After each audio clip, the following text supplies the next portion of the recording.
चलो आज हम लोग अभी आगे बढ़ते हैं। हम लोग दूसरा चैप्टर पढ़ रहे हैं थर्मोडायनामिक्स। थर्मोडायनामिक्स के अंदर हमने एडियाबैटिक प्रोसेस शुरू किया था। क्या होता है एडियाबैटिक प्रोसेस बच्चों? Delta U is equal to Q plus W था, है ना? एडियाबैटिक में हम लोग क्या कहते हैं? Q is equal to 0. Q is equal to 0। Yes, Q अपना 0 होता है। Delta U is equal to W adiabatic. ठीक है ना? ये अपना एडियाबैटिक प्रोसेस होता है। इसमें हमने समझा था कि जो वर्क वैसे तो पाथ फंक्शन है, but work done in adiabatic process becomes a state function. और हमने ये 3 इक्वेशन पढ़ी थी।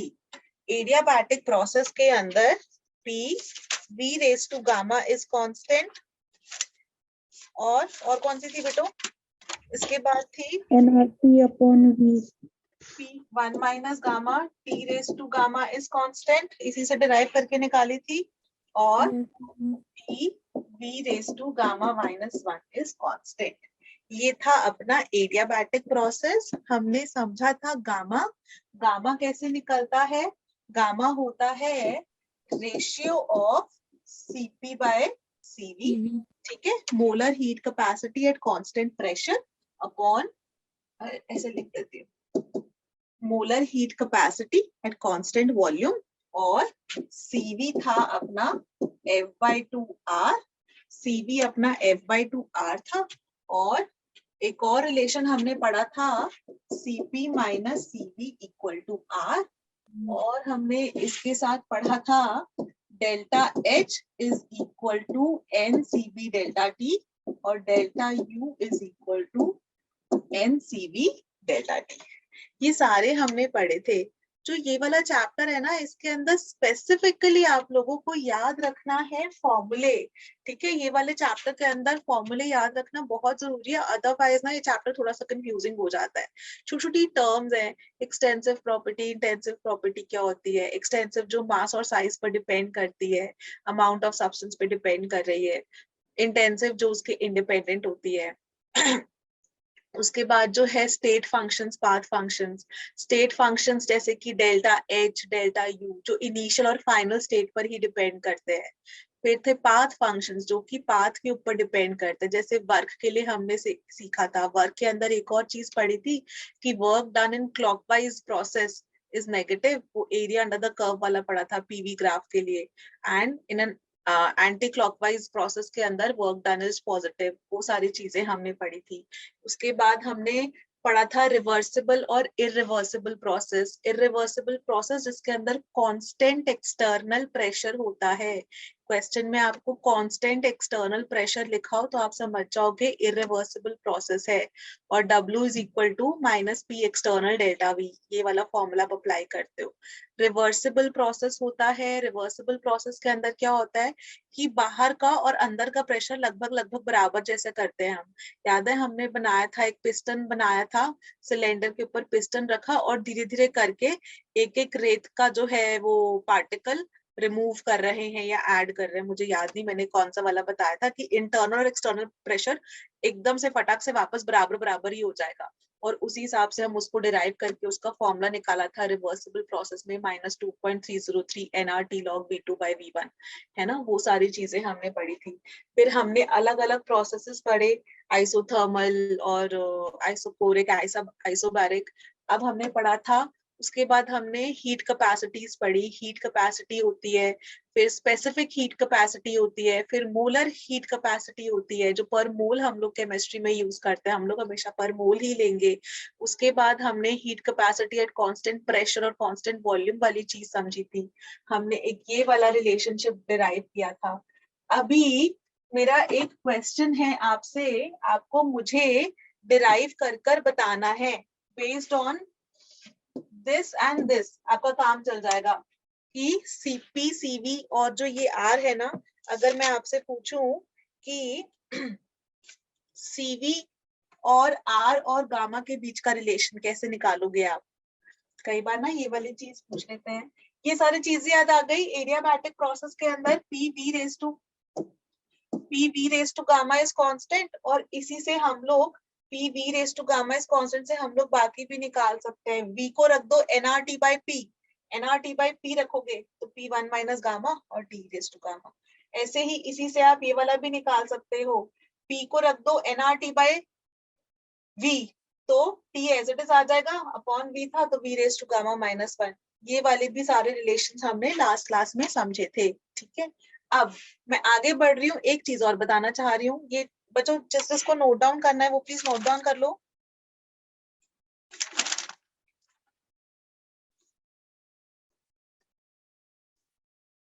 डन एवरीवन बच्चों? Yes ma'am. अनिकेत, कल का एग्जाम कैसा हुआ केमिकल बॉन्डिंग का? मैम मैंने दिया नहीं। क्यों? मैम मेरे एग्जाम्स चल रहे हैं ना, तो इसलिए प्रिपेयर करता। स्कूल के फाइनल्स चल रहे क्या बच्चों? यस मैम, हमारे। ओके, चलो बेस्ट ऑफ लक स्कूल के फाइनल्स के लिए बच्चों एवरीवन। मैं नेक्स्ट स्लाइड पे चल रही हूँ। ओके, एक और रिलेशन बच्चों जिससे आपको हेल्प मिल सकती है, CP minus CV equal to R, और एक होता है CP by CV equal to gamma, है ना। इससे अगर मैं पूरी की पूरी इक्वेशन को डिवाइड कर देती हूँ, ठीक है, पूरी की पूरी इक्वेशन को मैं सीवी से अगर डिवाइड कर दूं तो ये बन जाएगा CP by CV minus one is equal to R upon CV. CP by CV बन गया gamma minus one is equal to R upon CV, और CV is equal to R upon gamma minus one. ये वाला ना किसी उसमें previous year में पूछ रखा है, मुझे नहीं याद जेई मेंस किसमें पूछ रखा है कि सीवी, और इसका ऐसा 4 ऑप्शन दे रखी थी, और वो पूछ रखा था कि CV is equal to R upon gamma minus one, CV is equal to gamma minus one upon R, R upon gamma plus one, ऐसे करके 3-4 ऑप्शन दे रखी थी क्वेश्चन में। तो ये आपको डिराइव करना आता हो, बहुत ही सिंपल सी चीज है, कर भी लोगे उस टाइम एग्जाम में, लेकिन फिर भी मैंने कहा बता दूं कि क्वेश्चन था और आप लोग को आता हो, ठीक है। आगे बढ़ा जाए बच्चों। Yes ma'am.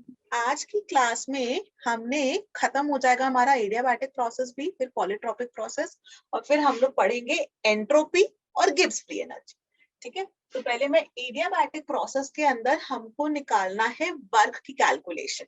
सो अभी यहाँ से हम आज की क्लास शुरू कर रहे हैं। हेडिंग डाले please, work done in irreversible adiabatic process. Irreversible का मतलब हमने ब्रिक रखी और सडनली नीचे आ गया था, वो सडनली नीचे आ गया था। इरिवर्सिबल एडियाबैटिक प्रोसेस, उसके लिए हम लोग निकाल रहे हैं। अब जब भी हमारा एडियाबैटिक प्रोसेस है तो delta U is equal to Q plus W, and adiabatic में क्यू इक्वल टू 0, तो change in internal energy is equal to W. तो जितना भी आपने गैस के ऊपर वर्क किया वो सारा का सारा वर्क इंटरनल एनर्जी में कंज्यूम हो गया, इंटरनल एनर्जी में कंज्यूम हो रहा है। इसको आप लिख सकते हो minus P external delta V, this is equal to minus P external V2 minus V1, और ये V2 और V1 को आप लिख सकते हो nRT बाय P। तो इसको हम लिख देते हैं माइनस P एक्सटर्नल, V को लिख दोगे आप nRT2 bye V2 minus nR1 bye 1। और क्योंकि एडियाबैटिक वाला है तो इसके अंदर आप डेल्टा U को भी हम लिख सकते हैं NCV डेल्टा T। तो इसमें अपना ये वाला रिलेशनशिप आ जाएगा, work done in adiabatic process irreversible, constant external pressure है, ठीक है। तो ये अपना फॉर्मूला बनता है, work done in adiabatic process. आज बच्चे बड़े कम है, लेट मी चेक 12th के बच्चों से लिंक शेयर हुआ है कि नहीं हुआ है बच्चों, जस्ट 1 सेकेंड। हाँ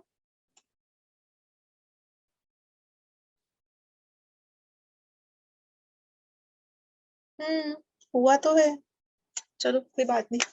चलो डन एवरीवन, ठीक है। Yes, अगर ma'am. कुछ मेंशन ना हो तो एक्सटर्नल प्रेशर P2 को आप सेम ले लेंगे, अदरवाइज अलग से मेंशन होता है। अब इसके ऊपर मैं एक क्वेश्चन लिख रही हूँ। सबने लिख लिया? मैं क्वेश्चन लिख रही हूँ बच्चों। Okay, so the question is,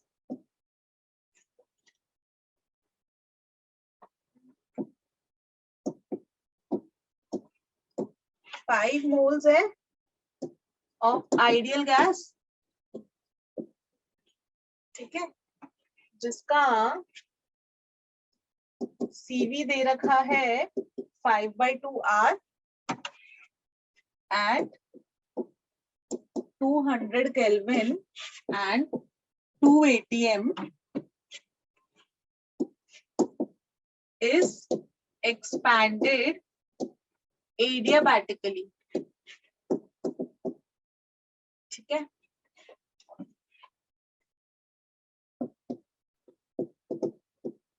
तो final pressure of 1 atm, final pressure 1 atm है अगेंस्ट कांस्टेंट एक्सटर्नल प्रेशर, उन्होंने एक्सटर्नल प्रेशर भी लिख दिया है, equal to 2 atm। Find final temperature. बहुत ही सिंपल क्वेश्चन। उस टाइम ना एक, अभी तो आपको देख के बहुत ही आसान लग रहा होगा क्योंकि एकदम मैंने फॉर्मूला लिखाया है और उसी के बाद मैंने क्वेश्चन दे दिया, पर एग्जाम में तो ऐसा नहीं होता। एग्जाम में थोड़ा सा टफ हो जाता है कि आपको फॉर्मूला और वो एकदम से नहीं याद आता। तो बच्चों बहुत ही आसान है, आप इसको क्वेश्चन को ना समझो कि क्वेश्चन को पढ़ते कैसे है, मतलब कौन से फॉर्मूले लगाने, सारे फॉर्मूले याद कर लोगे लेकिन कौन सा फॉर्मूला कभी अप्लाई करना है ये कैसे दिमाग में आएगा।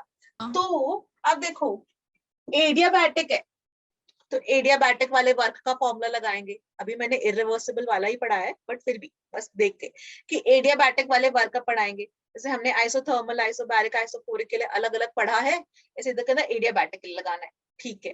अब उसने बोला constant external pressure, constant external pressure. अगर आपको कांस्टेंट लिखा है, कांस्टेंट एक्सटर्नल प्रेशर लिखा है, तो उससे देखकर आप समझ जाओगे कि इरिवर्सिबल वाला प्रोसेस है।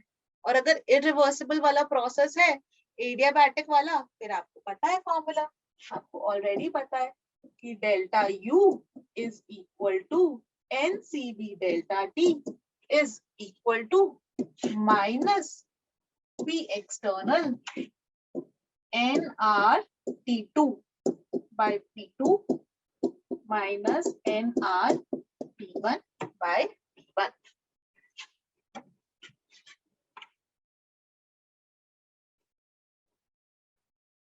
ठीक है, इसको सॉल्व कर लेंगे।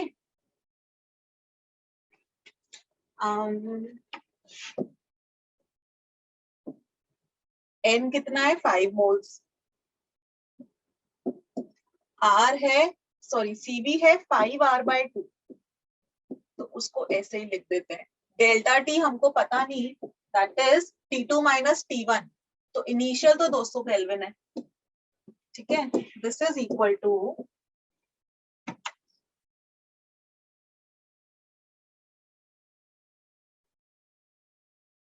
ओके, P एक्सटर्नल कितना है 2 atm, तो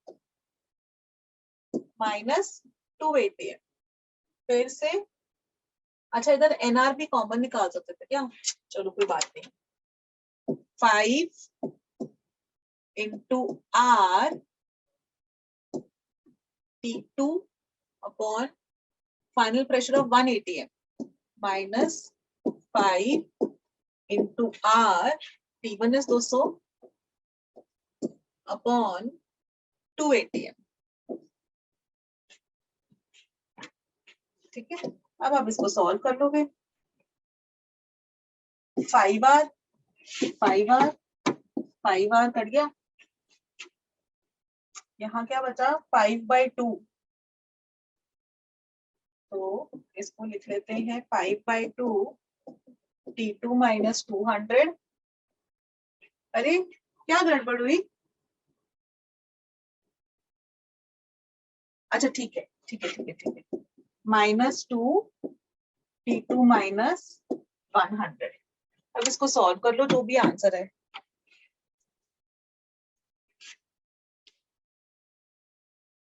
कितना आ रहा है बच्चों? कॉन्सेप्ट समझ में आया? सॉल्व तो हो जाएगा, मैथ्स इतनी आती है सबको। कॉन्सेप्चुअली क्लियर हुआ आप लोग को कि करना क्या है? ठीक है, कांस्टेंट एक्सटर्नल प्रेशर दिखा तो आप इरिवर्सिबल वाला फॉर्मूला लगाओगे। आपको ये एडियाबैटिक लिखा है तो एडियाबैटिक प्रोसेस वाले जो वर्क होता है उसका फॉर्मूला लगाओगे आप। Done everyone? क्लियर? समझ में आया? Yes ma'am. यस, मैं मान के चल रही हूँ यस। ठीक है, इसको प्लीज सॉल्व कर लेना, मैं आगे बढ़ रही हूँ। ठीक है, ये मैथ्स आप लोग कर लोगे। अब नेक्स्ट हम लोग चलते हैं work done in adiabatic process, लेकिन रिवर्सिबल वाला। ठीक है, सो अभी हेडिंग लिखो नंबर 2। जब भी हमारा रिवर्सिबल एडियाबैटिक प्रोसेस हो, रिवर्सिबल एडियाबैटिक प्रोसेस,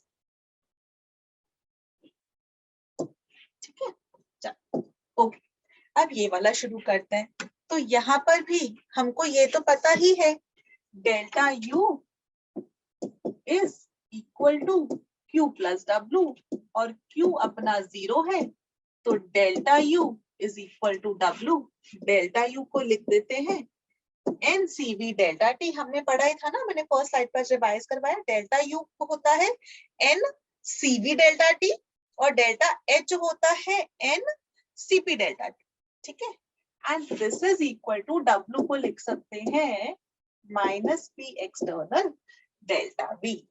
अब जैसे हमने पहले किया था, ठीक है, हमने पहले क्या किया था रिवर्सिबल वाले के अंदर, जब वो फॉर्मूला निकालते ना -2.303 NRT log V2 by V1 वाला फॉर्मूला, तो क्या किया था तब भी हमने समझा ना, क्योंकि वो इक्विलिब्रियम में है, एक्सटर्नल इंटरनल प्रेशर ऑलमोस्ट लगभग बराबर ही रहेगा, तो हम लोग P इंटरनल लगभग P एक्सटर्नल के ही बराबर होता है, तो हम लोग लिख देंगे वो NCV delta T is equal to minus P internal delta V, और इसको हम यहाँ लिख देते हैं NCV dt लिख रही हूँ इसको, और P इंटरनल मतलब गैस का, और P इंटरनल अगर गैस का हुआ तो nRT by V।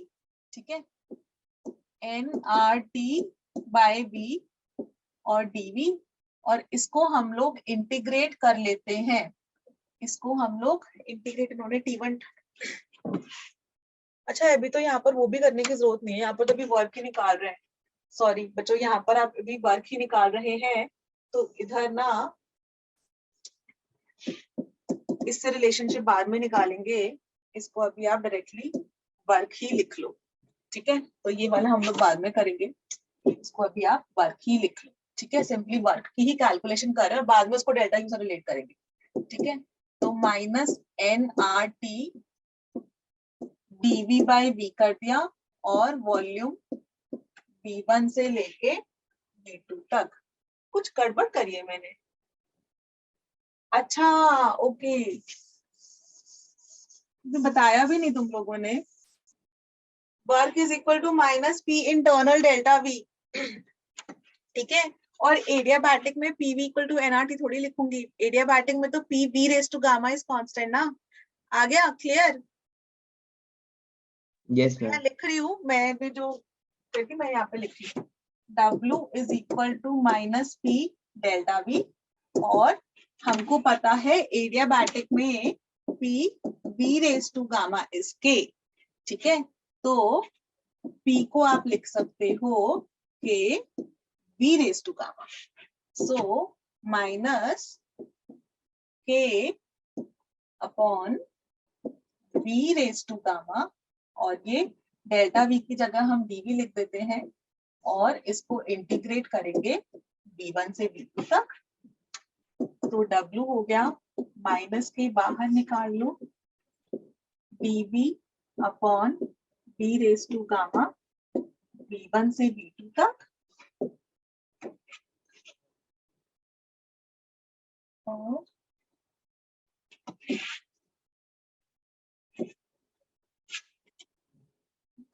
हैं, और ये बन जाएगा W is equal to minus K B raise to minus gamma DB V1 to V2। एक बार यहाँ तक नोट डाउन कर लो, फिर इसकी इंटीग्रेशन नेक्स्ट पेज पे करते हैं। इसकी इंटीग्रेशन इज इम्पोर्टेंट, ये आपको आनी चाहिए बच्चों, बहुत ही सिंपल सी है, मतलब तुम लोग को इतनी मैथ्स आती है कि इंटीग्रेशन अपना मस्त आराम से कर सकते हो। So W is equal to minus K B raised to minus gamma dV V1 से V2, और फिर W is equal to minus K, उसका इंटीग्रेशन हो जाएगा B raised to minus gamma plus 1 x raised to n का integration होता है x raised to n plus 1 divided by n plus 1, तो माइनस गामा प्लस 1 V1 से V2 तक, और इसको लिख देते हैं माइनस के V2, इसको माइनस गामा प्लस 1 को लिख रही हूँ 1 minus gamma upon 1 minus gamma minus V1 1 minus gamma upon 1 minus gamma, ठीक है। और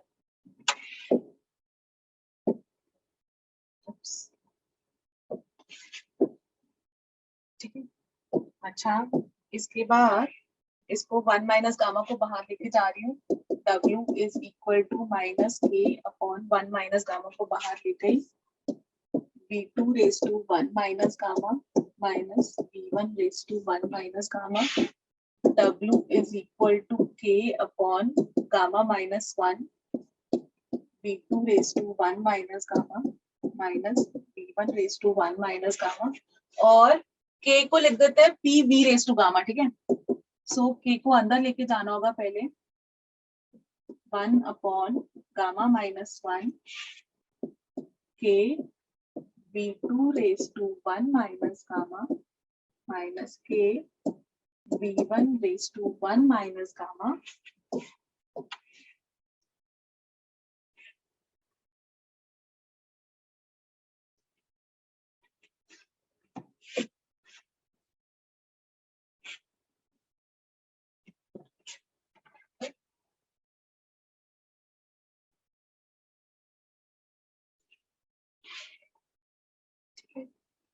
थोड़ा सा इसको ऐसे कर देते हैं।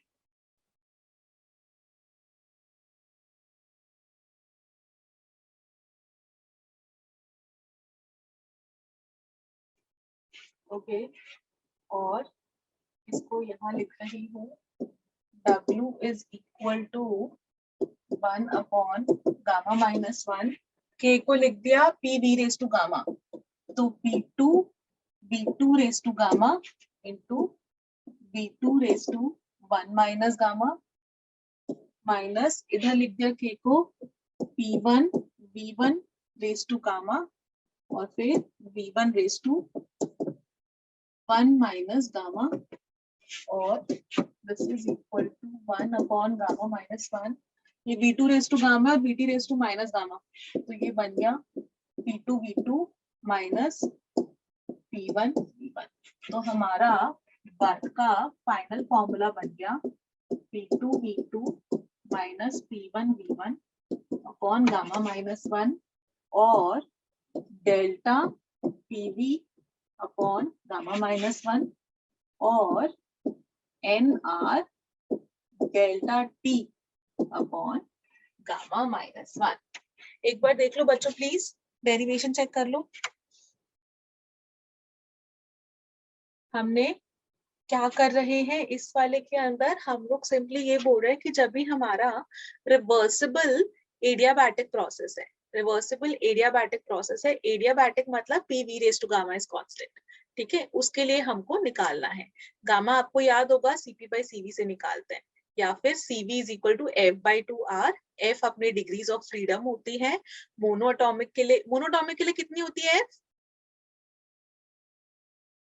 3 3। डायटोमिक के लिए 5 5 और पॉलीएटॉमिक के लिए 6 6। और वेरी 3 गुड। 7।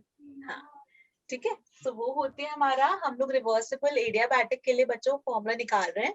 हमको वर्क डन कैलकुलेट करना है। तो work is equal to P delta V। ये हमको हमेशा ही एप्लीकेबल है, माइनस P डेल्टा V। तो हमने क्या किया, वो जो माइनस P डेल्टा V था, P को लिख दिया K upon V raise to gamma. इधर P को लिख दिया K upon V raise to gamma, minus P K upon V raise to gamma और dV। V1 से V2 तक हम लोग इंटीग्रेट कर रहे हैं बच्चों। तो इसके अंदर माइनस के dV upon V raise to gamma, V1 to V2 के V raise to gamma denominator में, इसको ऊपर लिख दिया न्यूमरेटर में, तो V raise to minus gamma कर दिया। अब इसकी इंटीग्रेशन हम लोग कर रहे हैं। इसकी इंटीग्रेशन जब हम लोग कर रहे हैं,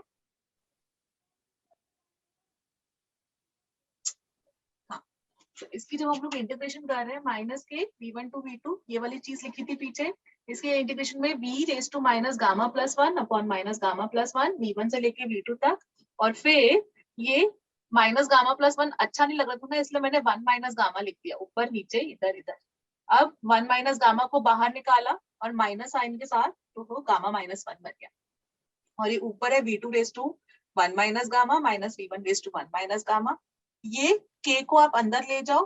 K को अंदर इसलिए लेके गई, K को बाहर नहीं लिख सकते थे ना, PV रेज टू गामा, क्योंकि K दोनों के लिए वैसे करके लिखना होगा ना। जब भी K को इसके साथ किया तो K हो जाएगा PV रेज टू गामा, मतलब P2 V2 raise to gamma, और इसके साथ हो जाएगा P1 V1 raise to gamma. ठीक है, जिससे कि अपने को सॉल्व करने में आसानी रहे। तो K को अंदर लेके गई तो ऐसे लिख दिया यहाँ पर ये। अब V2 रेज टू गामा और V2 raise to 1 minus gamma, V2 raise to gamma वाला टर्म कट जाएगा, तब V2 ही बचेगा। तो हमारा बहुत ही अच्छा सा फॉर्मूला बन गया।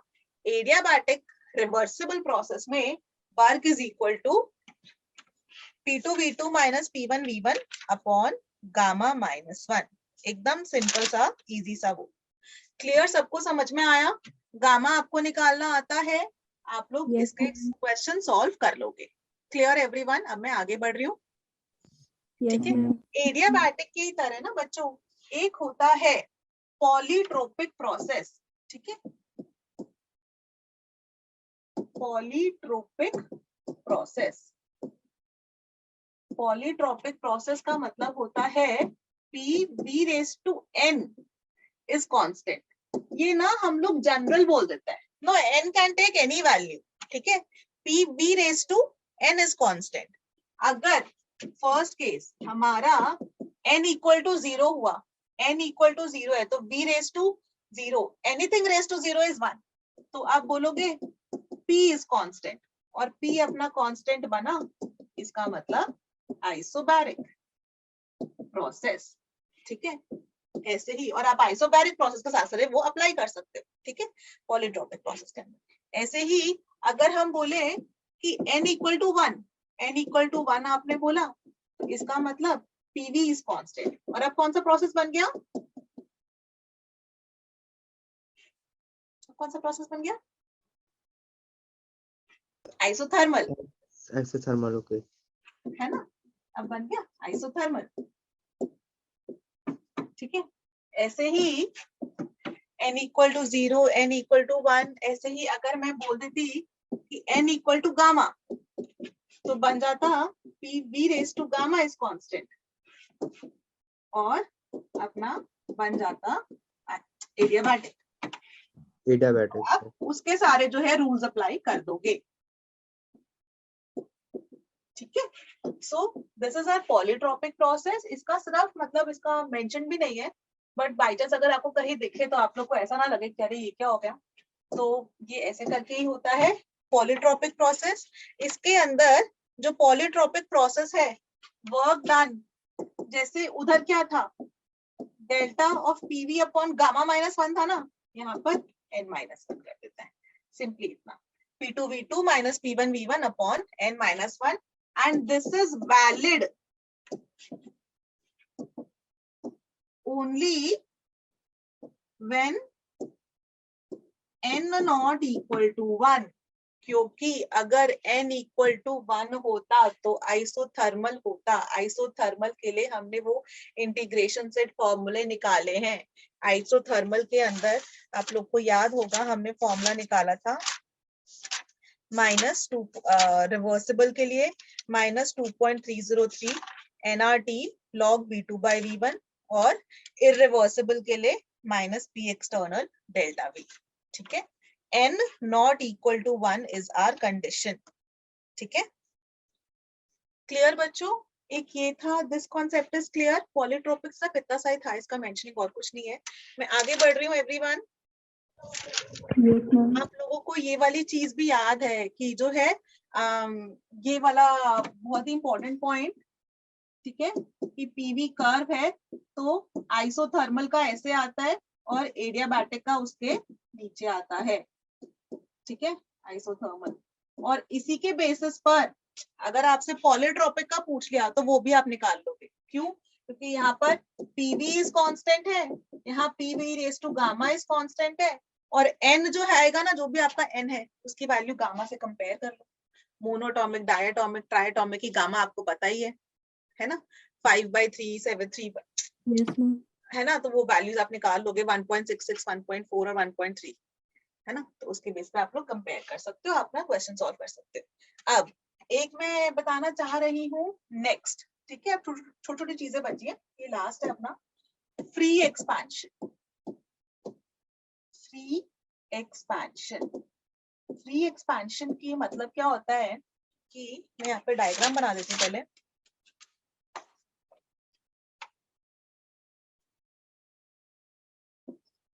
मैंने एक कंटेनर रखा, ठीक है, जिसके अंदर मेरी आइडियल गैस प्रेजेंट है। इस कंटेनर के बाहर ना मैंने एक और कंटेनर रख दिया, और हम लोग ये बोल रहे हैं कि इसको पहले मैं यहाँ पे पिस्टन बना देती हूँ, है ना, ये मेरी आइडियल गैस है और यहाँ पर ऊपर का प्रेशर इज 0। ठीक है, मतलब यहाँ पर अपन वैक्यूम कह रहे हैं। ठीक है, ओके, ये हमारा एक कंटेनर है, ये इंसुलेटेड कंटेनर है। इंसुलेटेड मतलब Q इक्वल टू 0, बाहर से ना हीट आ सकती है ना बाहर जा सकती है, ना हीट अंदर आ सकती है ना बाहर जा सकती है। एक कंटेनर के बाहर हमने एक और कंटेनर रख दिया और हमने ये बोला कि एक्सटर्नल प्रेशर इज 0। ठीक है, और ये ठीक है। अब अगर एक्सटर्नल प्रेशर ही 0 है, अगर एक्सटर्नल प्रेशर ही है तो वर्क कितना हुआ, -P डेल्टा V, 0, प्रेशर ही 0 है। ठीक है, Q भी अपना 0 है, तो डेल्टा U कितना हो गया, 0। ठीक है, तो हम लोग ये बोलते हैं जब भी हमारा फ्री एक्सपेंशन का केस है तो फ्री एक्सपेंशन के केस में तीनों पैरामीटर्स 0 होते हैं। क्लियर? फ्री एक्सपेंशन हो रही है, चेंज इन इंटरनल एनर्जी भी नहीं होगी, कुछ एनर्जी खर्च ही नहीं हो रही ना, एक्सटर्नल प्रेशर ही 0 है। Yes ma'am. ठीक है ना, चल आगे बढ़ते हैं। ओके, इसके ऊपर मैं एक आध क्वेश्चन लिख रही हूँ, जस्ट 1 सेकेंड। हाँ, okay, so the question is ideal monoatomic, ठीक है, आइडियल मोनोएटॉमिक गैस है, undergoes a process in which P raised to -1 is constant. Find molar heat capacity.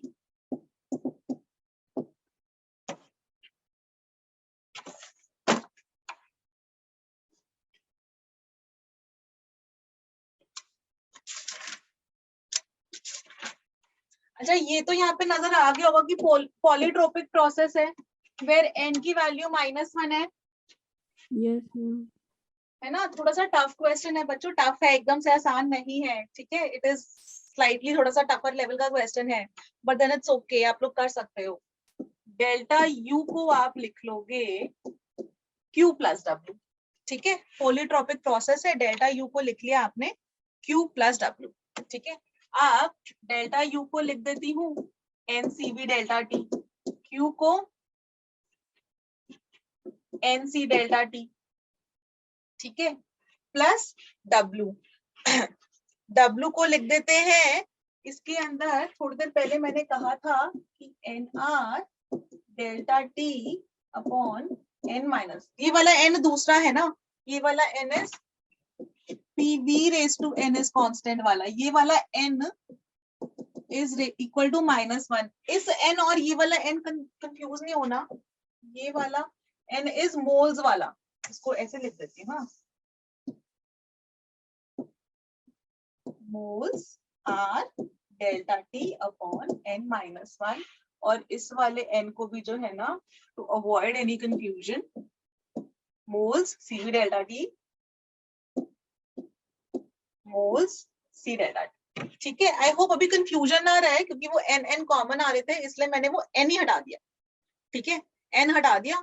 तो अब ये मेरा जो है ना, इधर N मेरा -1 है, क्योंकि ये पॉलीट्रोपिक प्रोसेस है। Clear everyone? अब ऐसा करते हैं, इधर ना डेल्टा टी कॉमन है, डेल्टा टी हटा देते हैं, ये हटा दिया, मोल्स मोल्स मोल्स कॉमन है, ठीक है, तो मोल्स मोल्स हटा दिया, इधर क्या बचा, CV is equal to C plus R upon N -1, तो CV minus R upon N -1 is equal to C। ये चीज समझ में आई? मोनोएटॉमिक गैस के लिए देखो बच्चों, जहां कंफ्यूजन वाली चीज के लिए समझाना चाह रही हूँ, जब भी अभी तक तो हमने ये पढ़ा था ना, गामा इज CP/CV, बट यहाँ तो पॉलीट्रोपिक है ना, यहाँ गामा तो है ही नहीं ना, तो इस केस में हम कैसे निकालेंगे? मोनोएटॉमिक गैस के लिए CV हमारा फिक्स्ड है, CV अपना फिक्स्ड है कि F/2R, तो इधर CV कितना है मोनोएटॉमिक के लिए 3, मैं यहाँ लिखती हूँ F/2R, और F क्या है, 3 डिग्रीज ऑफ फ्रीडम होती है 3, तो CV मेरा फिक्स्ड है 3/2R, ठीक है। तो वही वाली चीज यहाँ पर सब्स्टिट्यूट कर लो, 3/2R minus R upon N की वैल्यू इधर -1 है, is equal to heat capacity. इसको ऐसा करती हूँ आपके लिए, एट कांस्टेंट प्रेशर ऐसा करके लिख देते हैं, जिससे कि थोड़ा सा और आप लोग को होना, लेकिन एग्जाम के अंदर वाला क्वेश्चन आ रखा है, तो वहां पर ऐसे ही लिखा था, एट कांस्टेंट प्रेशर मेंशन नहीं था, इसलिए मैंने तब नहीं लिखा, ठीक है। आपको कॉन्सेप्ट समझ में आया? यहाँ पर CP/CV इक्वल टू गामा नहीं लगा सकते हम, क्यों नहीं लगा सकते हैं? गामा तो हम लोग उसमें लगाते हैं एडियाबैटिक वगैरह, उसके अंदर एडियाबैटिक से ही मैंने मोलर हीट कैपेसिटी सब कुछ पढ़ाना शुरू किया था। ये तो अपना पॉलीट्रोपिक प्रोसेस है, अगर पॉलीट्रोपिक प्रोसेस है तो गामा तो है ही नहीं, पर CV फिक्स्ड है मेरा, CV क्या है F/2R, तो CV मेरा मोनोएटॉमिक लिखा है, तो 3/2R को मैंने ऐसा फिक्स कर लिया, बढ़िया, इसको हमको नहीं छेड़ने की जरूरत है। अब इस पे चलते हैं, delta U is equal to Q plus W, delta U को लिख दो NCV डेल्टा T, मतलब moles CV into delta T, equal to Q को लिख दोगे moles C into delta T plus W। इधर क्योंकि पॉलीट्रोपिक प्रोसेस है, पॉलीट्रोपिक में हम लोग -P एक्सटर्नल डेल्टा V तो नहीं लिख रहे, यहाँ तो हमने कैलकुलेट किया था ना, जैसे एडियाबैटिक में डेल्टा PV अपॉन गामा -1, ऐसे यहाँ पे लिखना है डेल्टा PV अपॉन N -1, और डेल्टा PV को लिख दिया मोल्स आर डेल्टा T। बच्चों क्लियर है? कोई कंफ्यूजन? अनिकेत समझ में आया बेटा? Yes ma'am. Anubhav, Bhavna, Komal, Muskan, Piyush, Siya, Anjali? Yes ma'am. Good, आगे बढ़ूं? Yes ma'am. ओके, चलो अब हम चलते हैं आगे, नेक्स्ट टॉपिक, ठीक है, which is entropy. Okay, entropy, यहां तक जो आपने पढ़ा ना, जो अभी तक मैंने पढ़ाया, ये सारी की सारी चीज फिजिक्स में कॉमन है। आई थिंक थोड़ा बहुत साइन का कन्वेंशन का डिफरेंट होता है फिजिक्स के अंदर, कि हम लोग heat given to the system को पॉजिटिव और heat given out by the system को नेगेटिव, ये तो फिजिक्स में सेम लेते हैं, but work done on the gas हम लोग बोलते हैं पॉजिटिव, उन लोग नेगेटिव बोलते हैं, ऐसा कुछ डिफरेंस है। हम लोग बोलते हैं work done on the gas is positive, work done by the gas is negative. ठीक है, तो वो लोग शायद उसमें कुछ चेंजेस करते हैं फिजिक्स में। खैर, यहाँ से हम लोग शुरू करते हैं एंट्रोपी। नेक्स्ट, जो एंट्रोपी है ना, ये अपना रैंडमनेस मेजर करती है, डिग्री ऑफ रैंडमनेस, इसको लिख देती हूँ।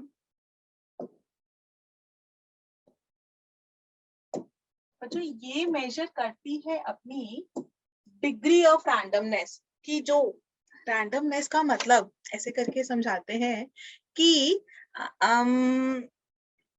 रैंडमनेस को, जैसे बर्फ है, ठीक है, बर्फ सॉलिड है, ठीक है, उसमें सारे के सारे मॉलिक्यूल्स इकट्ठे एक साथ हैं, ठीक है, और जब हम लिक्विड की बात करते हैं, पानी की बात करते हैं, तो जब ये सॉलिड से लिक्विड स्टेट में कन्वर्ट हुए तो वही वाटर मॉलिक्यूल्स थोड़े थोड़े दूर दूर हो जाते हैं, उनके बीच में स्पेस हो जाती है, तो now they have more randomness, more.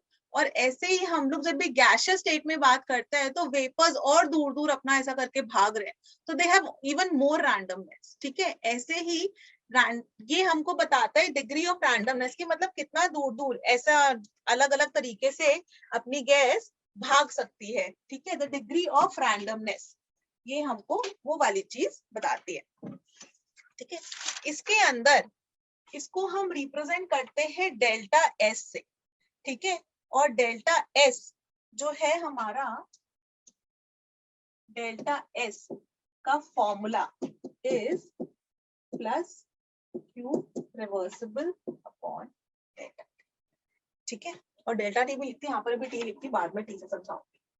Okay, तो हीट एनर्जी, इसको हम बोलते हैं heat absorb by the system at a particular temperature, कि उसने हीट एब्जॉर्ब करी और फिर वो कितना टेढ़ा मेढ़ा ऐसे रैंडम मोशन में घूम पा रही है गैस अपनी, तो ये हमको वो वाली चीज समझाती है। इसको ना आप ऐसे करके समझ सकते हो। ठीक है, एक्चुअली में हुआ क्या, हुआ ऐसे कि अभी ना हमने पढ़ा था फर्स्ट लॉ ऑफ थर्मोडायनामिक्स, इसकी नीड क्यों आई थोड़ा उससे समझाते, जैसे कि थोड़ा सा ना एक बेस बन सके कि ऐसा हुआ। हमने फर्स्ट लॉ ऑफ थर्मोडायनामिक्स पढ़ा। फर्स्ट लॉ ऑफ थर्मोडायनामिक्स में बोला कि भाई देखो ऐसा है कि energy is always conserved, it can neither be created nor be destroyed, it can only be converted from one form to another form। ठीक है, तो उन्होंने सिंपल ऐसा हिंदी में बोले तो उन्होंने ये बोला कि एनर्जी कभी भी डिस्ट्रॉय नहीं हो सकती, आप क्रिएट नहीं कर सकते हो, उसको सिर्फ एक फॉर्म से दूसरे फॉर्म में कन्वर्ट कर सकते हो। ये फर्स्ट लॉ था थर्मोडायनामिक्स का। बट ये वाला लॉ ना एकदम अच्छे से इन्होंने डिफाइन नहीं कर रखा। जैसे जब भी पानी है, वाटरफॉल है, ऊपर से नीचे गिर रहा है पानी, ऊपर से नीचे पानी गिर रहा है, तो जब भी ऊपर है तो पानी के पास बहुत सारी पोटेंशियल एनर्जी है, और जब भी वो नीचे गिरा तो वो काइनेटिक एनर्जी में कन्वर्ट हो गई। तो फर्स्ट लॉ इज वैलिड कि energy neither created nor destroyed, it is only converted from one from potential energy से वो काइनेटिक एनर्जी में कन्वर्ट हो गई। ठीक है, बहुत ही बढ़िया, first law of thermodynamics is valid. But एक बात बताओ बच्चों, अगर हम सिंपली एनर्जी कंजर्वेशन की ही बात कर रहे हैं तो टेक्निकली पानी नीचे से ऊपर भी जाना चाहिए, कि काइनेटिक एनर्जी ऊपर, जब पानी ऊपर गया तो पोटेंशियल एनर्जी में कन्वर्ट हो गई, वो पोटेंशियल एनर्जी में कन्वर्ट हो गई। ठीक है, तो ये भी चीज होनी चाहिए, बट ये वाली चीज फीजिबल नहीं है। क्या पानी नीचे से अपने आप ऊपर जा सकता है? नहीं जा सकता है ना। तो इसका मतलब फर्स्ट लॉ जो है ना वो इनकम्प्लीट है। जो अब हम बात करेंगे सेकंड लॉ की बात करेंगे, सेकंड लॉ ऑफ थर्मोडायनामिक्स, जिससे फिर ये entropy, delta S, Gibbs free energy, delta G, उसका क्यों हमको जरूरत पड़ी, उसका रीजन है कि उसकी जरूरत हमको इसलिए पड़ी क्योंकि फर्स्ट लॉ जो है ना बिल्कुल भी direction of flow of energy, direction of flow of heat की बात नहीं करता है, इसलिए हमको second process, second law of thermodynamics पे आना पड़ा। ठीक है, अभी जैसे पानी ऊपर से नीचे तो अपना नेचुरली अपना नॉर्मल आ जाता है वाटरफॉल में, लेकिन अगर हमें नीचे से पानी ऊपर लेकर जाना हो, जैसे घरों के अंदर मोटर लगाते हैं हम, समर लगाते हैं, कि इसलिए कि वो समर का आप स्विच ऑन करोगे तो फिर वो अंडरग्राउंड वाटर को नीचे से ऊपर लेके जाता है। तो वो नीचे से ऊपर कैसे लेके जा रहा है? आपने समर चालू करी, इलेक्ट्रिकल एनर्जी थी, तो वो इलेक्ट्रिकल एनर्जी पानी को नीचे से ऊपर खींच रही है ना? तो ये वाला अब वैलिड हुआ।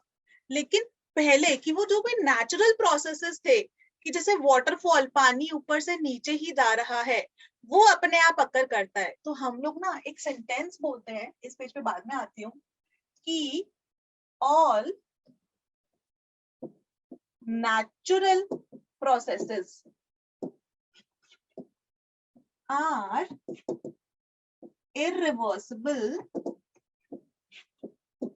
and spontaneous. इरिवर्सिबल का मतलब आप लोग समझ गए हो गए, जैसे कि वाटरफॉल, पानी नीचे आ रहा है तो ये अपने आप नीचे आ सकता है, दैट इज इरिवर्सिबल प्रोसेस। अगर आपको नीचे से ऊपर लेकर जाना है पानी तो आपको अलग से एनर्जी खर्च करनी पड़ेगी, आपको इलेक्ट्रिकल एनर्जी देनी पड़ेगी, तभी पानी नीचे से ऊपर आएगा। तो नेचुरल प्रोसेस जो होता है, देखो आप जब भी मोटर चालू करोगे तब पानी ऊपर आएगा, पर वो नेचुरल प्रोसेस नहीं है ना। नेचुरल मतलब जो नेचर में अपने आप अकर कर रहे हैं। तो जितने भी नेचुरल प्रोसेसेस हैं, दे आर इरिवर्सिबल, मतलब इरिवर्सिबल है, एंड स्पॉन्टेनियस। स्पॉन्टेनियस का मतलब होता है कि वो अपने आप अकर कर सकते हैं। ठीक है, इसका एक और एग्जाम्पल भी है कि जब मैंने हाथ रब किए ऐसे, ठीक है, ऐसे करके मैं हाथ रब करूंगी तो मैंने हाथों में जो काइनेटिक एनर्जी है जो मैं कंज्यूम कर रही हूँ, तो मेरे हाथ गर्म हो जाएंगे। ठीक है, तो एनर्जी कंजर्वेशन लॉ वैलिड है कि मैंने हाथ रब किए और मेरे हाथ रब करने से वो जो काइनेटिक एनर्जी थी वो हीट एनर्जी में कन्वर्ट हो गई। बट एक बात बताओ, अगर मैं हाथों को हीट करूंगी, अगर मैं हाथों को हीट करूंगी कि मैंने हाथ को तवे पे हीट कर लिया, क्या वो अपने आप जो है एक दूसरे को रब करना शुरू कर देंगे?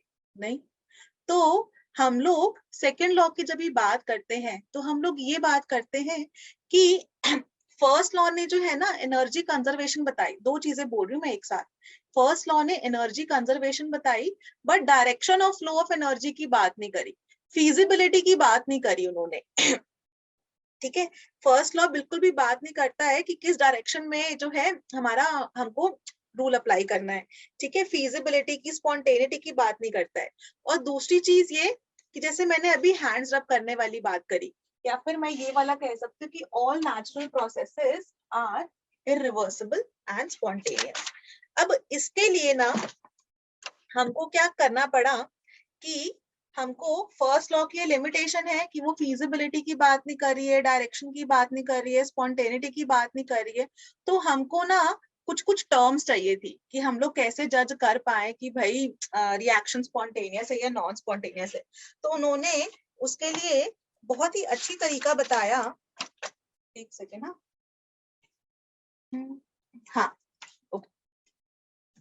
सो उन्होंने बोला हम दो तरीके से कह सकते हैं कि जो प्रोसेस है ना मेरा वो स्पॉन्टेनियस है कि नहीं है। ओके, सो हम दो तरीके से बात कर सकते हैं। उन्होंने बोला देखो, एक तरीका तो बहुत ही सिंपल है। एक तरीका ये है कि कोई भी प्रोसेस जिसके अंदर हीट एनर्जी रिलीज हो रही है वो मेरा स्पॉन्टेनियस होगा, और कोई भी प्रोसेस जिसके अंदर हमको हीट देनी पड़ रही है वो मेरा नॉन स्पॉन्टेनियस होगा। ठीक है, उन्होंने बोला देखो भैया, हीट एनर्जी अगर हमें किसी भी सिस्टम को, किसी भी रिएक्शन कोई अकर करना है, ठीक है, एकदम ऐसा एकदम आराम से सोचना, कोई मेरा रिएक्शन है, ठीक है, अब अगर उसमें से हीट एनर्जी रिलीज हो रही है तो बहुत ही बढ़िया, फिर तो वो स्पॉन्टेनियस होगा, है ना, मतलब अकर कर सकता है। लेकिन हम बोले कि कोई रिएक्शन है जिसके अंदर हमें खुद से हीट देनी पड़ेगी तो वो नॉन स्पॉन्टेनियस होगा, क्योंकि खुद से हीट देनी पड़ रही है मतलब खुद से कुछ एफर्ट करना पड़ेगा ना हीट देने के लिए। तो उस केस में हम लोग कह सकते हैं कि रिएक्शन अपना नॉन स्पॉन्टेनियस होगा। क्या ये वाली चीज करेक्ट है? ये वाले लॉजिक आपको समझ में आया बच्चों? Yes ma'am. है ना। तो अगर हीट, हाँ हाँ बेटा, क्लियर ना। हाँ, तो अगर हीट रिलीज हो रही है तो पक्का प्रोसेस स्पॉन्टेनियस है। तो हमने कहा चलो इसके बेसिस पर हम लोग जज कर लेंगे कि प्रोसेस मेरा स्पॉन्टेनियस है कि नॉन स्पॉन्टेनियस है। बट इसमें भी एक समस्या हो गई, इस रूल के लिए भी कुछ एक्सेप्शन है। इस रूल की एक्सेप्शन, अनिकेत कुछ पूछना है बेटा, हैंड रेस किया है। Yes ma'am. मैम आपने कहा स्पॉन्टेनियस मतलब जो खुद से होता है, राइट हम्म, मैम? तो जैसे हमने सोडियम में से एयर को एक्सपोज किया है तो वो खुद से बर्न होने लगता है। फिर से बोल बेटा। मैम नहीं मैम, छोड़ो। चलो कोई बात नहीं, मैं इस रूल का एक्सेप्शन बता रही हूँ, ये 100% वैलिड नहीं है। ओके, ये 100% वैलिड नहीं है। यस जो मैम। मैंने अभी ये लिखा है, मैं खुद ही इसके एक्सेप्शन बोलने वाली हूँ, बस उसको ना धीरे धीरे करके चीजें बता रही हूँ, धीरे धीरे करके टर्म इंट्रोड्यूस हो जाए। ठीक है, अच्छा। सो जनरली ऐसा उस टाइम पे लगा, ऐसा सोचा कि अगर हमको हीट देनी पड़ रही है तो वो नॉन स्पॉन्टेनियस मतलब खुद से अकर नहीं करेगा। और अगर उसकी हीट रिलीज हो रही है तो मतलब देखो खुद से हीट रिलीज करा तो बहुत ही अच्छी बात है, तो वो स्पॉन्टेनियस है, हमने ऐसा करके मान के चला। बट अब इसी रूल में ना एक्सेप्शन आ गई कि ये वाली चीज कि सिंपली हम हीट एनर्जी के बेसिस पर तो हम नहीं बोल सकते स्पॉन्टेनिटी या नॉन स्पॉन्टेनिटी की, क्योंकि let's take the example of melting of ice। अगर हम आइस की मेल्टिंग की बात करते हैं, ठीक है, आइस की मेल्ट की बात करी तो H2O सॉलिड से H2O लिक्विड, ये तो स्पॉन्टेनियस है। बर्फ आप रख दो सामने टेबल पर, 10 मिनट में पूरी की पूरी मेल्ट हो जाएगी, पिघल कर पानी बन जाएगी, ये तो स्पॉन्टेनियस है। ये तो देखा है ना, नेचुरल प्रोसेस है, अगर करता है हमारा, correct. Yes ma'am. Natural process है, स्पॉन्टेनियस है। बट एक बात बताओ, अगर बर्फ मेल्ट होकर पानी बन रहा है, ये एंडोथर्मिक है कि एक्सोथर्मिक है? एंडोथर्मिक ना, ये तो हीट एब्जॉर्ब करेगा ना। बर्फ पिघलती कैसे है, वो सराउंडिंग से हीट लेती है और फिर वो मेल्ट हो जाती है ना। मतलब इसमें मैं यहाँ पर ये लिख देती हूँ, हीट एनर्जी रिलीज, स्पॉन्टेनियस मतलब एक्सोथर्मिक और नॉन स्पॉन्टेनियस मतलब एंडोथर्मिक। ये हम सोच रहे थे कि हम लोग हीट एनर्जी के बेसिस पर जज कर ले स्पॉन्टेनिटी नॉन स्पॉन्टेनिटी। बट समस्या ये हुई कि केवल heat energy can not be the sole criteria, ये हम उसके बेसिस पर जज नहीं कर सकते हैं। एग्जाम्पल इज ये कि अगर आप यहाँ पर देखोगे कि बर्फ से पानी बन रहा है तो ये अपना एंडोथर्मिक रिएक्शन है, नॉन स्पॉन्टेनियस होना चाहिए था, बट दिस इज स्पॉन्टेनियस, बर्फ इजिली मेल्ट कर जाती है। ठीक है, तो हम इसके बेसिस पर भी जज नहीं कर सकते हैं। अच्छा, मतलब अंडर सर्टेन कंडीशंस की ही हम लोग बात करते हैं। तुम बर्फ को जो है -50 डिग्री सेल्सियस पे रखो, -50, तो बर्फ ही रहेगी, वो नहीं पिघलेगी। लेकिन अगर आप 0 डिग्री सेल्सियस पे रखोगे या 1 2 3 पे रखोगे डिग्री सेल्सियस पे, तो पक्का पिघल जाएगी। तो of course under certain conditions is always valid. ठीक है, अच्छा, ऐसे ही तो हम लोग हीट के बेसिस पर जज नहीं कर सकते हैं। तो क्योंकि हम हीट के बेसिस पर जज नहीं कर सकते ना, तो हमने कहा एक नया टर्म इंट्रोड्यूस करते हैं। वो नया term is entropy, delta S. अभी डेल्टा एस क्या है? It is the degree of randomness. Degree of randomness का क्या मतलब है कि उन्होंने बोला जिस डायरेक्शन में चलने से रैंडमनेस, ऐसा रैंडम रैंडम ऐसा इंक्रीज हो रहा है ना, रैंडमनेस इंक्रीज हो रही है, वो डायरेक्शन में the reaction will be spontaneous. Okay, तो रैंडमनेस समझ में आई कि एकदम ऐसा हैपर-हैजर्ड बढ़ रहा है। ठीक है, जैसे हम बात करें, एक मुझे ऐसे करके समझाओ, सॉलिड स्टेट, लिक्विड स्टेट या गैसियस स्टेट, किसमें रैंडमनेस ज्यादा होगी? गैसियस स्टेट में, गैस। है ना, क्योंकि मॉलिक्यूल्स के पास खूब सारी एनर्जी, वो मस्त ऐसा रैंडम ऐसा मोशन में, रैंडम मतलब ऐसी किसी भी डायरेक्शन में ऐसा रैंडम मोशन में घूम फिर रहे हैं, है ना। तो ये हुई अपनी रैंडमनेस, डेल्टा एस समझ में आया। अब हम डेल्टा एस की बात करते हैं बच्चों। जो डेल्टा एस है, इसके ऊपर इंपॉर्टेंट पॉइंट्स, ये इसका फॉर्मूला, तीसरी चीज, डेल्टा एस ना हमारा स्टेट फंक्शन है। स्टेट फंक्शन मतलब इनिशियल और फाइनल स्टेट पे डिपेंड करता है, किस पाथ से हम लोग गए उसका मतलब नहीं है। तो डेल्टा एस को आप लोग S2 माइनस S1 करके लिख सकते हो। ठीक है, एक्सटेंसिव प्रॉपर्टी है। एक्सटेंसिव प्रॉपर्टी क्यों बोलते हैं इसको? क्योंकि जितनी ज्यादा गैस के मॉलिक्यूल्स होंगे या जितने ज्यादा किसी भी सब्सटेंस के मॉलिक्यूल्स होंगी, उतनी ज्यादा उनके अंदर एनर्जी होगी, उतना ज्यादा वो रैंडम मोशन में घूमेंगे। ठीक है, और इसको डिफाइन कैसे कर सकते हैं? Heat absorbed bye the system at a particular temperature in a reversible process. इसको ऐसे लिख देते हैं definition, heat absorbed by the system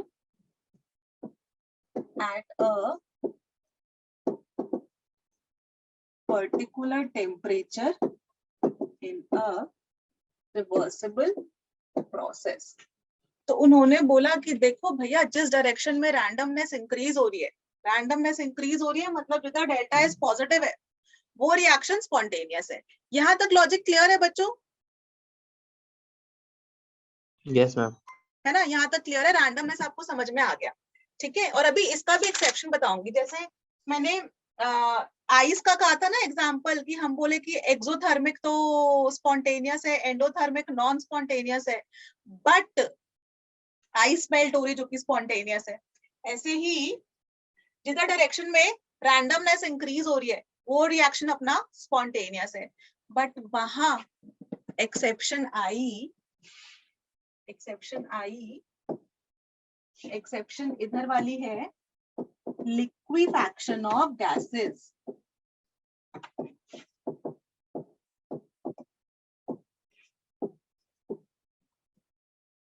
gases जो है अपना, अगर आप उसके ऊपर प्रेशर इंक्रीज करोगे या टेम्परेचर घटाओगे तो गैस के मॉलिक्यूल्स पास आने लग जाएंगे ना। जो गैस स्टेट वाला चैप्टर पढ़ा है अभी, लो प्रेशर हाई टेम्परेचर पे गैस होती है, लेकिन अगर आपने प्रेशर बढ़ाया, मॉलिक्यूल्स पास आ रहे हैं, टेम्परेचर घटाया, तो वो लिक्विड स्टेट में कन्वर्ट होएगी, गैस लिक्विफाई हो रही है, करेक्ट। और अगर गैस लिक्विफाई हो रही है, लिक्विफैक्शन ऑफ गैस का क्या मतलब है? कि गैस से लिक्विड स्टेट में कन्वर्ट हो रही है। Is that clear? लिक्विफैक्शन का मतलब गैस से लिक्विड स्टेट में कन्वर्ट हो रही है, राइट? Yes ma'am. और अगर गैस से बच्चों लिक्विड स्टेट में कन्वर्ट हो रही है तो एंट्रोपी तो घट रही है ना अपनी, क्योंकि गैस के मॉलिक्यूल्स के पास रैंडमनेस ज्यादा होती है, ऐसा रैंडम मोशन, और लिक्विड के मॉलिक्यूल्स के पास तो रैंडम मोशन कम होता है। तो गैस से लिक्विड, जो कि प्रोसेस अपना स्पॉन्टेनियस है, ठीक है, मैंने जब भी प्रेशर बढ़ाया या टेम्परेचर घटाया, मैंने पहले ही कहा था कि अंडर सर्टेन कंडीशंस हम लोग बात करते हैं कि जब हम प्रेशर बढ़ा रहे हैं या टेम्परेचर घटा रहे हैं तो गैस अपना लिक्विफाई हो गई। जब भी गैस लिक्विफाई हो रही है तो इस केस में डेल्टा एस जीरो है, मतलब सॉरी लेस देन जीरो है, नेगेटिव है, एंट्रोपी घट रही है अपनी, एंट्रोपी घट रही है, but still this reaction is spontaneous. Hence another, अब उन्होंने बोला कि देखो केवल एक्सोथर्मिक एंडोथर्मिक को डेल्टा एच बोलता है। हाँ, केवल डेल्टा एच के बेसिस पर आप जज नहीं कर सकते हो कि रिएक्शन स्पॉन्टेनियस या नॉन स्पॉन्टेनियस है। केवल डेल्टा एस के बेसिस पर आप जज नहीं कर सकते हो कि रिएक्शन स्पॉन्टेनियस है कि नॉन स्पॉन्टेनियस है। तो एक नया टर्म इंट्रोड्यूस किया, डेल्टा जी, जो की है delta H minus T delta S. इसको बोलते हैं गिब्स फ्री एनर्जी। और ये वाला परफेक्ट क्राइटेरिया है to tell whether a reaction is spontaneous और नॉट। ठीक है, वेरी इंपॉर्टेंट। अगर डेल्टा जी की वैल्यू नेगेटिव है, implies the reaction is spontaneous. अगर डेल्टा जी की वैल्यू पॉजिटिव है, नॉन स्पॉन्टेनियस, और डेल्टा जी की वैल्यू जीरो है, मतलब reaction is at equilibrium. Clear everyone? Delta G is the perfect criteria. आप केवल एक्सोथर्मिक एंडोथर्मिक के बेसिस पर नहीं बोल सकते हो, आप केवल एंट्रोपी के बेसिस पर नहीं बोल सकते हो, बट ये अपना जो है गिब्स फ्री एनर्जी, ये परफेक्ट क्राइटेरिया है। इसका डेरिवेशन अपने सिलेबस में नहीं है, हमको सिर्फ इतना देखना है कि डेल्टा जी की वैल्यू अगर नेगेटिव आ रही है, डेल्टा जी इज एनर्जी जैसी चीज, ठीक है, वो जूल्स पर मोल इसकी यूनिट्स होती है, तो डेल्टा जी की वैल्यू अगर नेगेटिव आई तो spontaneous, case 1, case 2, case 3। Delta G की वैल्यू पॉजिटिव आई तो नॉन स्पॉन्टेनियस, और 0 आई मतलब रिएक्शन इज एट इक्विलिब्रियम। बच्चों क्लियर? अब मैं डेल्टा एस के ऊपर जो एंट्रोपी है ना, उस पर मैं थोड़ा सा डिटेल में जाना चाहती हूँ। पहले मेरे को आधा घंटा चाहिए कि मैं डेल्टा एस को कंप्लीटली कवर कर लूं, फिर हम लोग डेल्टा जी को समझेंगे। और वहां पर अपना थर्मोडायनामिक्स, जिसको एनर्जेटिक्स भी लिखा होता है, एक बच्चे ने मुझसे पूछा था कि अरे सिलेबस वो एग्जाम के अंदर एनर्जेटिक्स लिख रखा है, उसका क्या मतलब है? वो थर्मोडायनामिक्स है। फिर हम लोग पढ़ेंगे, चलेंगे केमिस्ट्री पे, जो कि थर्मोकेमिस्ट्री है। क्या ये सब कुछ आपको समझ में आ गया बच्चों? डेल्टा जी को डिटेल में समझेंगे। डेल्टा एच एक्सोथर्मिक एंडोथर्मिक आपको आता है, उसका सिर्फ इतना ही है कि एक्सोथर्मिक स्पॉन्टेनियस होने चाहिए, एंडोथर्मिक नॉन स्पॉन्टेनियस होने चाहिए। बट आइस मेल्ट होती है जो कि एंडोथर्मिक है और वो स्पॉन्टेनियस है, तो डेल्टा एच के बेसिस पे हम लोग सिंपली जज नहीं कर सकते हैं। डेल्टा एस लेकर देखते हैं, जहां रैंडमनेस बढ़ रही है तो वो स्पॉन्टेनियस है। जैसे आप घर के अंदर सब जगह बिखेरते हुए चल रहे हो तो वो स्पॉन्टेनियस है, लेकिन मम्मी पापा के डर से फटाक से आपको समेटना है, अपनी अलमीरा क्लीन करनी है, कुछ करना, नॉन स्पॉन्टेनियस, आपको उसमें वो अलग से करना पड़ेगा स्पेसिफिकली, वो मतलब वो नहीं हो सकता। तो वो ठीक है, उन दोनों को मिला जुला कर हमने डेल्टा जी निकाला, जिसको हम गिब्स फ्री एनर्जी बोलते हैं, और इसकी वैल्यू नेगेटिव आनी चाहिए। क्लियर? मैं आगे बढ़ जाऊं डेल्टा एस के ऊपर, अभी समझे थोड़ा सा, यस मैम। है ना? चलो गुड। अब सबसे पहले एंट्रोपी की हम बात कर रहे हैं, हेडिंग लिखो please, factors affecting delta S. Entropy की हम बात करें तो देयर आर सर्टेन फैक्टर्स जिनके ऊपर एंट्रोपी डिपेंड करती है। So factor number one physical state. तो किसकी एंट्रोपी ज्यादा होती है? गैसेस की, फिर लिक्विड्स की, फिर सॉलिड्स की, ठीक है। Physical state, moles of gaseous reactants. Moles of gaseous मतलब डेल्टा एनजी लिख देती हूँ, अगर वो ग्रेटर देन 0 है तो डेल्टा एस इज पॉजिटिव, मतलब स्पॉन्टेनियस, ठीक है। बस डेल्टा एस ग्रेटर देन 0, बस डेल्टा एस ग्रेटर देन 0 ही लिखती हूँ, उसके ऊपर स्पॉन्टेनियस नॉन स्पॉन्टेनियस नहीं होती, ठीक है। और ऐसे ही अगर number of moles of gaseous reactants घट रहे हैं, बच्चों ये वाली चीज पता है ना आपको, delta NG is equal to moles of products minus moles of reactants, gaseous वाले, दैट इज डेल्टा जी। मतलब कोई रिएक्शन अगर कर रहे हैं, जैसे A plus 2B gives 3C, अगर ये सॉलिड है, ये लिक्विड है और ये गैसियस है, तो डेल्टा एन कितना हो जाएगा? 3 माइनस 0, यानी कि इस केस के लिए delta N G is equal to 3। अगर कोई भी रिएक्शन अगर कर रहा है और उसमें गैसियस मोल्स इंक्रीज हो रहे हैं, कि अगर लेट्स से कुछ लोग इसको भी जी ले लेते हैं, तो 3 माइनस 2, तो डेल्टा एन जी अगर ग्रेटर देन 0 हुआ तो इसका मतलब डेल्टा एस अपना सिस्टम का बढ़ रहा है, ग्रेटर देन 0। बच्चों समझ में आई ये वाली चीज? आई होप कोई डाउट ना हो इसके अंदर। No ma'am. ठीक है, सिंपल सिंपल चीजें ये वाली तो। अच्छा, first criteria, second criteria, next page पे चल रही हूँ, third criteria factors affecting entropy. मैं नेक्स्ट पेज पे चल रही हूँ, नंबर 3 टेम्परेचर। बताओ टेम्परेचर बढ़ाने पर एंट्रोपी घटेगी कि बढ़ेगी? बढ़ेगी। बढ़ेगी, है ना। तो entropy is directly proportional to temperature. मैं आपको क्वेश्चन दे दूं, कोई मेटल, ठीक है, एम लिख लिया, एक बारी है वो 500 केल्विन पे, और फिर मैं उस मेटल को लेकर जा रही हूँ 300 केल्विन पे, तो इस रिएक्शन के अंदर एंट्रोपी घट रही है कि बढ़ रही है? घट रही है। ठीक है ना। Very good. जैसे ये वाला रिएक्शन है, इसमें एंट्रोपी लेस देन 0, क्योंकि लेस देन 0 इसलिए क्योंकि फाइनल माइनस इनिशियल करना है ना, तो फाइनल वाली वैल्यू कम है ना, इसलिए less than 0। Third criteria temperature, fourth criteria pressure. तो प्रेशर बढ़ाने पर, कोई गैस है मैंने प्रेशर बढ़ा दिया तो एंट्रोपी घटेगी बढ़ी? मैम घटेगी। घटी, तो entropy decreases. Hydrogen at 10 atm से मैं ले गई हाइड्रोजन एट 5 atm। तो इस रिएक्शन के लिए बता दो एंट्रोपी ग्रेटर देन 0 की less than 0? Greater than greater than 0, क्योंकि प्रेशर आपने कम कर दिया ना, अब गैस का प्रेशर कम होगा तो गैस अपना मस्त आराम से घूम पाएगी। ठीक है, third criteria, fourth criteria.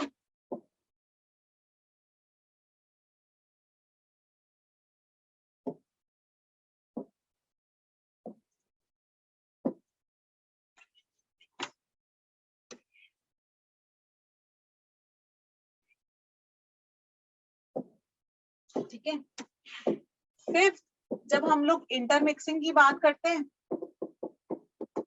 Intermixing की बात का मतलब ये है कि आपने अगर कोई सॉलिड में दूसरा सॉलिड मिक्स किया तो भी रैंडमनेस बढ़ जाती है। क्यों? क्योंकि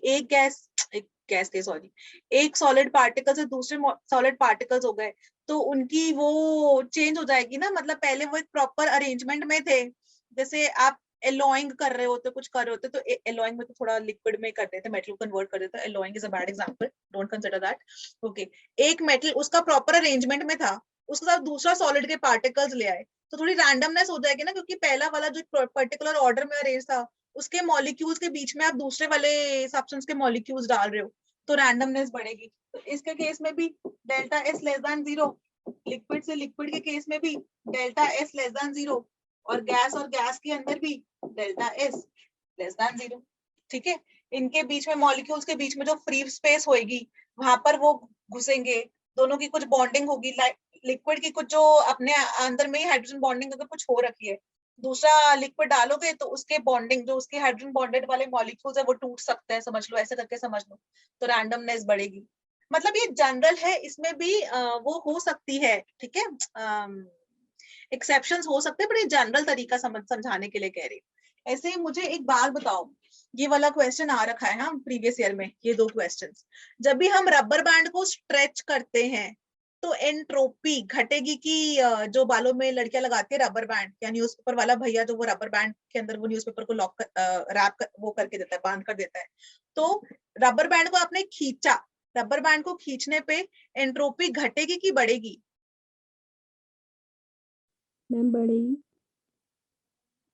थोड़ा सा और सोचो। पहले जब भी वो रबर बैंड ऐसा सही होता है, छोटो मेरा हाथ जैसा समझ लो, ऐसा सही होता है, तो सारे के सारे मॉलिक्यूल्स रैंडम मोशन में है, ठीक है, मतलब ऐसा टेढ़े मेढ़े से कैसे भी कर लो, पर जैसे ही आपने उसको खींच दिया, ऐसा मैंने रबर बैंड को इतना लंबा खींच दिया तो सारे के सारे मॉलिक्यूल्स मैक्सिमम जितना खींच सकते मैंने वैसा करके खींच लिया, तो एक ऑर्डर में अरेंज हो गए ना। तो ये एक एक्सेप्शन वाला, मतलब एक्सेप्शन क्या मतलब स्पेशल केसेस वाला है, जो कभी पूछ लेते हैं कि stretching of rubber band, STRETCHING, stretching of rubber band, delta S decreases. अच्छा, एक और, ग्रेफाइट और डायमंड में किसकी एंट्रोपी ज्यादा होगी?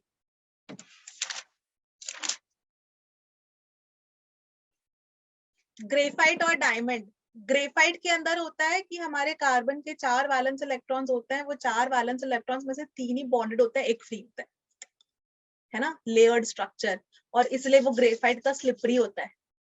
और जो डायमंड होता है उसमें चारों के चारों electrons proper carbon bonding, covalent bonding में होते हैं। किसकी एंट्रोपी ज्यादा होगी? ग्रेफाइट की। Yes ma'am. तो ग्रेफाइट की एंट्रोपी ज्यादा डायमंड के कंपैरिजन में। कोई नीट का बच्चा है इधर, मेडिकल वाला? हाँ, सिया है नीट की, अंजलि भी है, सो सिया और नीट ये वाला शायद आंसर दे, सिया और अंजलि ये वाला आंसर दे पाए नीट के बच्चों। जो प्रोटीन होता है जैसे हमारा एग्स होता है, सो जब भी एग को बॉईल करते हैं, एग को बॉईल करने में देखो, आई डोंट नो कितने बच्चे एग खाते कि नहीं खाते, जब भी एग को आप तोड़ते हो ना तो वो अंदर लिक्विड लिक्विड सा होता है, व्हाइट और येलो कलर का वो योक जो होता है वो लिक्विड लिक्विड सा होता है। पर जब आप उसको बॉईल करते हो, अपने एग्स बॉईल किए, तो फिर वो सॉलिड हो जाता है, एकदम ऐसा जमा हुआ हो जाता है। ठीक है, तो सोचने में लगता है, यहाँ लिख दो, ऑन बॉइलिंग ऑफ एग्स, सोचने में लगता है कि पहले जो एग था ना वो लिक्विड लिक्विड सा था, और जब आपने उसको बॉईल किया, अंडे को बॉईल किया, तो वो सॉलिड सा हो जाता है। टीवी में तो देखा ही होगा ना, सॉलिड बॉइल्ड एग देखा ही होगा। तो लिक्विड से सॉलिड में जा रहा है, तो सोचने में मन में ये आ सकता है कि लिक्विड से सॉलिड जा रहा है तो एंट्रोपी घट रही है, बट एक्चुअल में एंट्रोपी बढ़ती है। सोच सकते हो क्यों, उसका क्या रीजन हो सकता है बच्चों? क्योंकि जब आप उसको बॉईल करते हो ना, उसको हीट कर रहे हो अंडे को, तो जो प्रोटीन्स होते हैं, डीनेचरेशन ऑफ प्रोटीन हैपेंस, कि प्रोटीन्स जो वो बॉन्ड्स है ना उसके, वो बॉन्ड्स टूट जाते हैं, वो बॉन्ड्स टूट जाते हैं, तो फिर इस वजह से वो डेल्टा एस ग्रेटर दैन 0 होता है। ये अलग से एक्सेप्शनल, वो ना स्पेशल केसेस जो बोलते हैं, वो स्पेशल केसेस हैं एंट्रोपी के। रेस्ट में आप लोग डायरेक्टली जज कर सकते हो, कुछ में जज नहीं कर पाओगे, तो ये वाला। ठीक है, अच्छा, और एक स्ट्रेचिंग ऑफ रबर बैंड वाला भी मैंने हाँ लिख दिया। ठीक है, अब मैं आगे बढ़ूं बच्चों, इसके थोड़ा सा मुझे एक और चीज डेरिवेशन करनी है। टाइम कितना बचा है? 3:26 डन एवरीवन, अभी वी हैव 10 मिनट्स, तो मैं अपना वो डेरिवेशन कर रही हूँ। क्लियर एवरीवन, मैं आगे बढ़ जाऊं? Yes ma'am. ओके, सो बच्चों अब एक तो फॉर्मूला मैंने आपको ये बोल दिया कि delta S is equal to Q reversible upon delta T, Q reversible upon T, एक तो ये है। लेकिन हम ना इसका एक प्रॉपर फॉर्मूला भी होता है, कैलकुलेशन ऑफ एंट्रोपी का। ठीक है, वो फॉर्मूला मैं लिखा रही हूँ। हमको ये एक वाला पता है, delta U is equal to Q plus W, तो delta U is equal to Q, Q को लिख दो आप टी डेल्टा एस, ठीक है, और डब्ल्यू को लिख दो minus P external delta we. ठीक है, इतना हमको पता है, तो इसको एक साइड ले आते हैं, delta U plus P delta V is equal to T delta S. इसको पलट कर लिख रही हूँ, T into delta S is equal to P delta.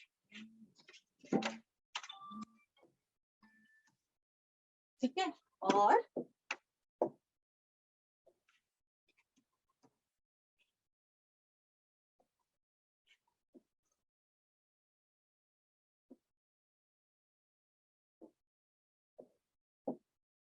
Okay, यहां तक हमने लिख दिया। अब डेल्टा एस को लिख दो, डेल्टा यू को लिख दो N C B delta T, और ये टी नीचे ले आए, upon T plus P delta V upon T. यहां तक क्लियर एवरीवन? Yes ma'am. और इस P को लिख देते हैं हम, P को लिख देते हैं NRT by V। ठीक है, NRT अपॉन V। ये मैंने इसलिए लिखा, उसका रीजन है, ओके, ऐसे डायरेक्टली नहीं लिख सकते P डेल्टा V को, क्योंकि हमारा जो वर्क का फॉर्मूला था वो था P external into delta V, है ना। और जो NRT by V वो तो इंटरनल वाला होता है ना गैस का, वो मैंने क्यों लिखा, क्योंकि डेल्टा एस क्या है, क्यू रिवर्सिबल, हम पहले ही बोल रहे हैं रिवर्सिबल वाले प्रोसेस की बात कर रहे हैं हम, और रिवर्सिबल है तो P एक्सटर्नल और P इंटरनल बराबर है, तो हम लिख सकते हैं NRT by V। Logic clear? Yes ma'am. है ना बच्चों? तो अब आपने यहाँ पर ये T और ये T काट दिया, तो हमारे पास बन गया NCV delta T upon T plus NR delta V upon V।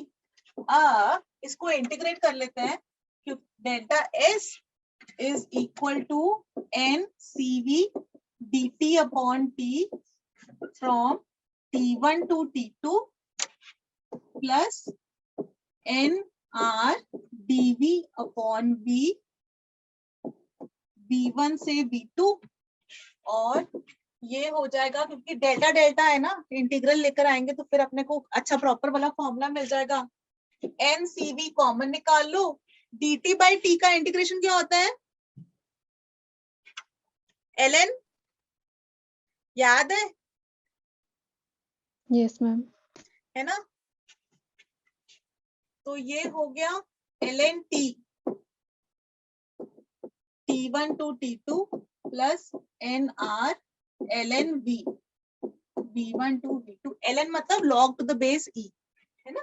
तो फिर ये लिख लोगे आप NCV ln T2 minus ln T1 plus NR ln V2 minus ln T1, तो ये बन गया NCV ln T2 by T1 plus NR ln V2 by V1. This is equal to delta S. Please ये वाला formula लिखो जिसको आपको याद रखना है। Delta S is equal to NCV ln T2 by T1 plus NR ln V2 by V1. Note this down quickly बच्चों।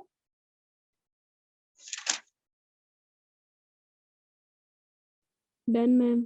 Done.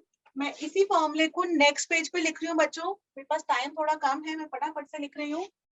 Delta S is equal to NCV ln T2 by T1 plus NR ln V2 by V1. NCV ln T2 by T1 plus NR ln V2 by V1.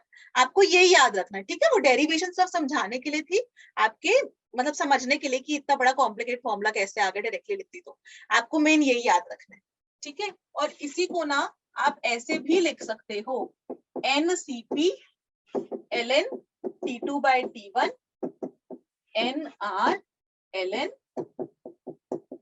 V1 by V2। R जैसा लग रहा है कि नहीं? CV को जब ये CP से वो किया तो T2 by T1 और यहाँ पर वॉल्यूम की जगह ये कर दिया। ये अपना एंट्रोपी का फॉर्मूला बन गया। अब क्विकली बस मुझे आपके 5 मिनट और चाहिए बच्चों, मैं जानती हूँ सब लोग थक गए होंगे।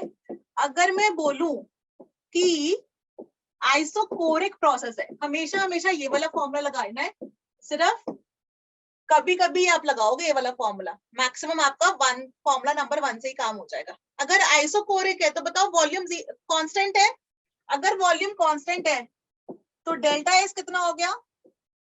NCV ln T2 by T1, है कि नहीं? क्योंकि V2 V1 बराबर है ना, and ln of 1 log of 1 is 0। Isothermal की बात करें तो टेम्परेचर कांस्टेंट, तो उस केस में डेल्टा एस कितना हो जाएगा? जल्दी से बताओ। NR ln V2 by V1, correct? Yes ma'am. क्योंकि टेम्परेचर कांस्टेंट है तो आप NR ln V2 by V1। Isochoric, isothermal, उसके बाद आइसोबैरिक। प्रेशर कांस्टेंट तो आप ये वाला ले लो, delta S is equal to NCP ln T2 by T1, और ये लेने की जरूरत ही नहीं है। आइसोबैरिक के अंदर आइसोकोरिक, आइसोबैरिक, आइसोथर्मल और फिर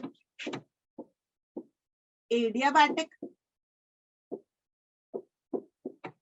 एडियाबैटिक प्रोसेस है तो एडियाबैटिक के अंदर the complete equation is valid. Delta S is equal to NCV ln T2 by T1 plus NR ln V2 by V1, या फिर NCP ln T2 by T1 plus NR ln V1 by V2 adiabatic के लिए। Clear everyone? Entropy समझ में आई? Yes ma'am. बच्चों entropy के अंदर थोड़ा सा पार्ट और बचा है जिसके अंदर हम लोग फेज चेंज की बात करते हैं कि सॉलिड से लिक्विड या मतलब पानी जो है सॉलिड से लिक्विड में जा रहा है या फिर पानी लिक्विड से गैसेस में जा रहा है। एक छोटा सा टॉपिक और बचा है, कुछ न्यूमेरिकल्स हम लोग प्रैक्टिस करेंगे और इसके जो न्यूमेरिकल्स आते हैं वो एग्जैक्टली इस फॉर्मूला पे आते हैं। कुछ नहीं करना होता, वो मोनोटॉमिक, डायटोमिक, ट्राइटोमिक ऐसा कुछ गैस बोल देंगे तो अपना सीवी निकालो, टेम्परेचर आपको दे रखा होगा क्वेश्चन में, निकालने को बोल रखा होगा, ऐसा ही कुछ होगा। बहुत ही एकदम डायरेक्ट क्वेश्चन आता है इसके, एकदम एकदम सिंपल हलवा वाले क्वेश्चन। ये चैप्टर बहुत बोरिंग है लेकिन क्वेश्चन बहुत आसान आते हैं, बहुत आसान आता है, प्रोवाइडेड आप लोग को फॉर्मूले याद। ठीक है, आई होप आप लोग को आज समझ में आया हो। कोई डाउट है, कुछ पूछना है? No ma'am. No.